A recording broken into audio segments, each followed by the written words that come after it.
नगर मनमाड महामार्गावर भीषण अपघात, दुचाकीस्वाराचा जागीच मृत्यू। नगर मनमाड महामार्गावरील संथ कामाचा आणखी एक बळी, बेलवंडीच्या मधुकर डोके यांचा मृत्यू।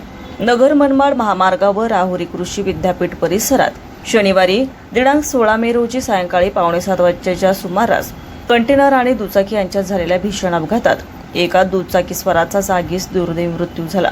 या घटनेमुळे परिसरात काही काळ वाहतुकीची कोंडी निर्माण झाली होती। मिळालेल्या माहितीनुसार राहुरी कृषी विद्यापीठाच्या मुख्य प्रवेशद्वारासमोर नगर मनमाड महामार्गावरील रस्त्याचं काम सुरू असल्यानं सध्या एकेरी वाहतूक सुरू आहे। त्यातच शनी अमावस्या निमित्त शनी भक्तांची मोठ्या प्रमाणात गर्दी आणि अवजड वाहनांची वर्दळ असल्यानं महामार्गावर मोठ्या प्रमाणात गर्दी होती।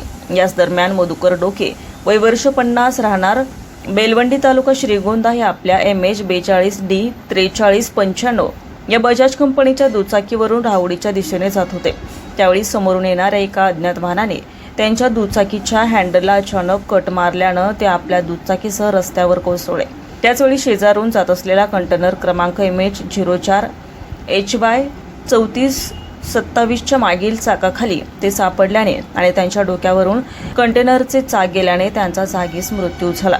अपघाताची माहिती मिळताच परिसरातील नागरिकांनी घटनास्थळी धाव घेत मदत कार्य सुरू केलं। तसेच रुग्णवाहिका आणि पोलिसांना तात्काळ माहिती देण्यात आली। त्यानंतर मृतदेह रुग्णवाहिकेद्वारे राहुरी ग्रामीण रुग्णालयात हलवण्यात आला। या भीषण अपघातामुळे नगर मनमाड महामार्गावर काही काळ वाहतुकीची कोंडी निर्माण झाली होती। महात्मा फुले कृषी विद्यापीठाच्या सुरक्षा रक्षकांनी वाहतूक सुरळीत करण्याचं काम केलं। मागील 5 दिवसांमध्ये नगर मनमाड महामार्गावरील हा दुसरा बळी ठरला आहे। यापूर्वी 12 मे रोजी 2 दुचाकींच्या अपघातामध्ये एका 17 वर्षीय तरुणाचा मृत्यू झाला होता। नगर मनमाड महामार्गाचे काम संथ गतीने सुरू असल्यानं नागरिकांमधून तीव्र नाराजी व्यक्त होते आहे। दिशाशक्ती न्यूज चॅनेलसाठी अंकुश दवणेसह सचिन सोळसे, राहुरी।